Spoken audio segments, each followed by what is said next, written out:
ನಮಸ್ಕಾರ ವೀಕ್ಷಕರೇ.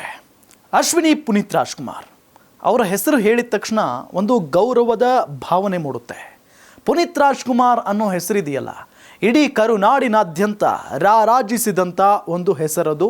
ಒಬ್ಬ ವ್ಯಕ್ತಿಯವರು, ಅವರ ಪತ್ನಿ ಅಶ್ವಿನಿ ಪುನೀತ್ ರಾಜ್ಕುಮಾರ್ ಅವರ ಹೆಸರನ್ನು ಇಟ್ಕೊಂಡು ಅಥವಾ ಅವರ ಹೆಸರಿಗೆ ಅಥವಾ ಅವರಿಗೆ ಅವಮಾನ ಮಾಡುವಂಥ ಕೆಲಸ ಇಲ್ಲಿ ನಡೆದಿದೆ. ಏನಪ್ಪ ಆಗಿದೆ ಅಂತ ಅಂದರೆ, ನಾವು ಮೊನ್ನೆ ಒಂದು ಪೋಸ್ಟ್ ನೋಡ್ತೀವಿ ಎಕ್ಸ್ ಖಾತೆಯಲ್ಲಿ, ಅಂದರೆ ಟ್ವಿಟರ್ ಖಾತೆಯಲ್ಲಿ. ಆ ಪೋಸ್ಟ್ನ ಬಗ್ಗೆ ಹೇಳೋದಕ್ಕಿಂತ ಮೊದಲು ಈ RCB ಸೋಲ್ತಾ ಇದೆಯಲ್ಲ, ಆ RCB ಇವತ್ತು ನಿನ್ನೆ ಅಥವಾ ಕಳೆದ 16 ವರ್ಷಗಳಿಂದ ಸೋಲ್ತಾನೆ ಬರ್ತಾ ಇದೆ.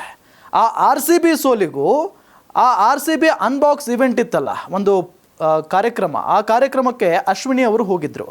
ಅಶ್ವಿನಿ ಅವರು ಹೋಗಿರುವುದಕ್ಕೂ ಇಲ್ಲಿ ಕಂಪೇರ್ ಮಾಡಲಾಗ್ತಾ ಇದೆ. ಅಶ್ವಿನಿ ಅವರು ಹೋಗಿದ್ದಕ್ಕೇನೆ RCB ಈ ಆವೃತ್ತಿಯಲ್ಲಿ ಪದೇ ಪದೇ ಸೋಲನ್ನು ಅಪ್ತಾ ಇದೆ, ಸೋಲ್ಕೊಂಡು ಹೋಗ್ತಾ ಇದೆ ಅಂತ ಹೇಳಿ ಒಬ್ಬ ಕಿಡಿಗೇಡಿ ಪೋಸ್ಟ್ ಮಾಡಿದ್ದಾನೆ. ಏನು ಮಾಡಿದ್ದಾನೆ ಅಂತ ಅದನ್ನು ಬಾಯಿಂದ ಹೇಳೋದಕ್ಕೂ ಕೂಡ ಆಗಲ್ಲ. ಯಾಕೆ ಅಂತ ಹೇಳಿದರೆ, ನಾವೆಲ್ಲ ಆ ವ್ಯಕ್ತಿಯನ್ನು ಅಥವಾ ಮಹಿಳೆಯನ್ನು ನಾವು ಭಾಳ ಪ್ರೀತಿಸ್ತೀವಿ, ಭಾಳ ಅಭಿಮಾನದಿಂದ ಅವರನ್ನು ಕಾಣ್ತೀವಿ, ಗೌರವದಿಂದ ನಾವು ಅವರನ್ನು ನೋಡ್ತೀವಿ. ಒಬ್ಬ ವ್ಯಕ್ತಿ ಏನು ಮಾಡಿದ್ದಾನೆ, ಎಕ್ಸ್ ಖಾತೆಯಲ್ಲಿ ಆತ ಬರ್ಕೊಂಡಿದ್ದಾನೆ, ಗಂಡ ಸತ್ತ ಮುಂಡೆ RCB ಅನ್ಬಾಕ್ಸ್ ಇವೆಂಟ್ಗೆ ಬಂದಿದ್ದಕ್ಕೇನೆ RCB ಈ ಆವೃತ್ತಿಯಲ್ಲಿ ಸತತವಾಗಿ ಸೋಲು ಕಾಣ್ತಾ ಇದೆ ಅಂತ ಹೇಳಿ. ನಾಚಿಕೆ ಆಗಬೇಕು ಆ ವ್ಯಕ್ತಿಗೆ. ಮಾನ ಮರ್ಯಾದೆ ಎಲ್ಲವನ್ನ ಬಿಟ್ಟವರೇ ಇಂಥ ಕೆಲಸ ಮಾಡೋದು. ಅದು ಯಾರ ಹೆಸರಿನಲ್ಲಿ ಖಾತೆಯನ್ನು ರಚಿಸಿಕೊಂಡಿದ್ದಾರೆ ಗೊತ್ತಾ? ಗಜಪಡೆ. ಗಜಪಡೆ ಅಂದರೆ ಅದು ಚಾಲೆಂಜಿಂಗ್ ಸ್ಟಾರ್ ದರ್ಶನ್ ಅವರ ಒಂದು ಅಭಿಮಾನಿಯ ಅಕೌಂಟ್ ಅಂತ ಹೇಳಲಾಗ್ತಾ ಇದೆ. ಅದಾದ ಕೆಲವೇ ಕ್ಷಣಗಳಲ್ಲಿ ಆ ಗಜಪಡೆ ಏನಿತ್ತಲ್ಲ, ಹೆಸರನ್ನು ಬದಲಾವಣೆ ಮಾಡ್ಕೊಂಡ್ಬಿಡ್ತಾರೆ, ಸುದೀಪ್ ಅಭಿಮಾನಿ ಅಂತ ಹೇಳಿ. ಅದಾದ ನಂತರ ಯಾರು ನೋಡ್ತಾರೋ ಅವರು ಸುದೀಪ್ ಅಭಿಮಾನಿ ಮಾಡಿದ್ದಾನೆ ಈ ಪೋಸ್ಟನ್ನು ಅನ್ನೋ ನಿಟ್ಟಿನಲ್ಲಿ ಬಿಂಬಿಸೋದು. ಅಂದರೆ ಸ್ಟಾರ್ ವಾರ್ಗೆ ಇಲ್ಲಿ ನಾಂದಿ ಹಾಡ್ಬಿಟ್ಟಿದ್ದಾರೆ ಇವರು. ಸ್ಟಾರ್ ವಾರ್ ಮೊದಲಿನಿಂದಲೂ ಕೂಡ ನಡ್ಕೊಂಡು ಬರ್ತಾ ಇದೆ. ಪುನೀತ್ ರಾಜ್ಕುಮಾರ್ ಅವರು ಇವತ್ತು ನಮ್ಮ ಜೊತೆಗಿಲ್ಲ. ದರ್ಶನ್ ಅವರಿದ್ದಾರೆ, ಸುದೀಪ್ ಅವರಿದ್ದಾರೆ, ಅವರಿಬ್ಬರು ಮಾತಾಡೋದೇ ಇಲ್ಲ. ಅಂಥವರ ಅಭಿಮಾನಿಗಳು ಅಂತ ಹೇಳಿಕೊಂಡು ಇಂಥ ಕೆಲಸ ಮಾಡ್ತಾರೆ ಕೆಲವು ನೀಚರು.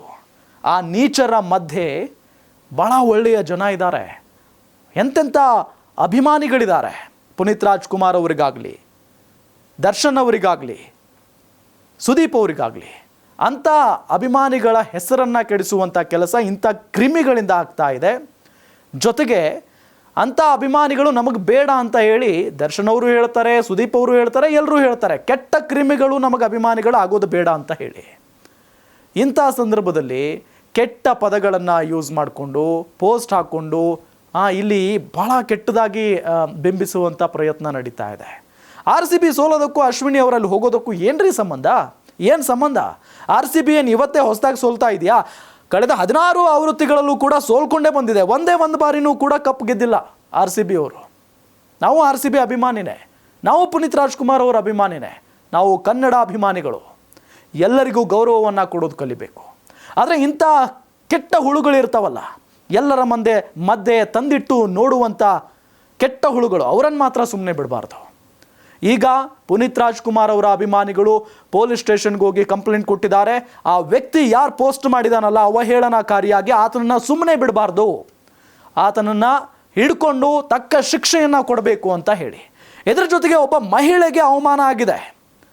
ಪಾಪ ಅಶ್ವಿನಿ ಪುನೀತ್ ರಾಜ್ಕುಮಾರ್ ಅವರು ಪತಿಯನ್ನು ಕಳ್ಕೊಂಡು ಬಹಳ ನೋವಿನಲ್ಲಿದ್ದಾರೆ. ಇವತ್ತೂ ಕೂಡ ಮರ್ತಿಲ್ಲ ಅವರು, ಇವತ್ತೂ ಕಣ್ಣೀರಿಡ್ತಾ ಇದ್ದಾರೆ. ಅಂಥ ಮಹಾತಾಯಿಗೆ ನೋವುಂಟು ಮಾಡ್ತಾ ಇದ್ದಾರಲ್ಲ ಇಂಥ ಕ್ರಿಮಿಗಳು, ಇವರನ್ನು ಸುಮ್ಮನೆ ಬಿಡಬಾರ್ದು ಅಂತ ಹೇಳಿ ಮಹಿಳಾ ಸಂಘಟನೆಗಳು ಕೂಡ ಬೀದಿಗಿಳಿದು ಹೋರಾಟವನ್ನು ಮಾಡ್ತಾ ಇದ್ದಾವೆ. ಪೊಲೀಸ್ನವರು ಭಾಳಷ್ಟು ತುರ್ತಾಗಿ ಆ ವ್ಯಕ್ತಿಯನ್ನು ಹುಡುಕಾಟದಲ್ಲಿ ಮುಂದುವರೆದಿದ್ದಾರೆ, ಕಾರ್ಯಾಚರಣೆಯನ್ನು ನಡೆಸಿದ್ದಾರೆ ಅನ್ನೋದು ಗೊತ್ತಾಗ್ತಾ ಇರುವಂಥ ವಿಚಾರ. ಆದರೆ ಈ ಮುಖೇನ ನಾವು ಒಂದು ಹೇಳೋದಕ್ಕೆ ಇಷ್ಟಪಡ್ತೀವಿ, ಯಾರನ್ನೂ ಕೂಡ ದ್ವೇಷ ಮಾಡಬಾರ್ದು. ಕನ್ನಡ ಚಿತ್ರರಂಗ ಇದು ನಮ್ಮ ಹೆಮ್ಮೆ, ಕರ್ನಾಟಕದ ಹೆಮ್ಮೆ. ಕನ್ನಡ ಚಿತ್ರರಂಗದಲ್ಲಿರುವಂಥ ಕಲಾವಿದರನ್ನು ಎಲ್ಲರೂ ಕೂಡ ಗೌರವಿಸಬೇಕು. ಅದರಲ್ಲೂ ನಮ್ಮ ಜೊತೆಗೆ ಇಲ್ಲ ಈಗ ಪುನೀತ್ ರಾಜ್ಕುಮಾರ್ ಅವರು ಮಾಡಿದಂಥ ಕೆಲಸಗಳು, ಕಾರ್ಯಗಳು, ಅವರು ಹೋದ ನಂತರ, ಅವರ ಕಾಲ ನಂತರ ನಮಗೆಲ್ಲ ಗೊತ್ತಾಗಿದ್ದು. ಆ ವ್ಯಕ್ತಿಯನ್ನು ದೇವರು ಅಂತ ಪೂಜಿಸುವವರು ರಾಜ್ಯದಲ್ಲಿ, ದೇಶದಲ್ಲಿದ್ದಾರೆ. ಅಂಥವರ ಮನೆಗೆ ನಾವು ಯಾವತ್ತೂ ಕೇಡು ಬಯಸಬಾರ್ದು, ಅಂಥವರ ಪತ್ನಿಗೆ ನಾವು ಯಾವತ್ತೂ ಕೆಟ್ಟದಾಗ ಮಾತನಾಡಬಾರ್ದು. ಇದನ್ನು ತಿಳ್ಕೊಳ್ಳಿ. ಜೊತೆಗೆ ದರ್ಶನ್ ಅವರ ಅಭಿಮಾನಿಗಳಾಗಲಿ, ಸುದೀಪ್ ಅವರ ಅಭಿಮಾನಿಗಳಾಗಲಿ ಯಾರೂ ಕೂಡ ಇಂಥ ಕೆಲಸಗಳನ್ನು ಮಾಡಲ್ಲ. ಕೆಟ್ಟ ಕ್ರಿಮಿಗಳಿರ್ತಾವಲ್ಲ, ಬೇಕು ಅಂತಲೇ ತಂದಿಡಬೇಕು ಅಂತ ಮೋಜು ನೋಡಬೇಕು ಅನ್ನೋ ಕೆಟ್ಟ ಮನಸ್ಥಿತಿಗಳಿರ್ತಾವಲ್ಲ, ಅಂಥವ್ರು ಇಂಥ ಕೆಲಸಗಳನ್ನು ಮಾಡಿರುವುದಕ್ಕೆ ಸಾಧ್ಯ. ಇದೇ ನಮ್ಮ ಒಂದು ರಿಕ್ವೆಸ್ಟ್. ಯಾರೂ ಕೂಡ ಇಂಥ ಕೆಲಸಗಳಿಗೆ ಇನ್ನು ಮುಂದೆ ಕೈ ಹಾಕಬಾರ್ದು ಅನ್ನೋದೇ ನಮ್ಮ ಕಳಕಳಿ.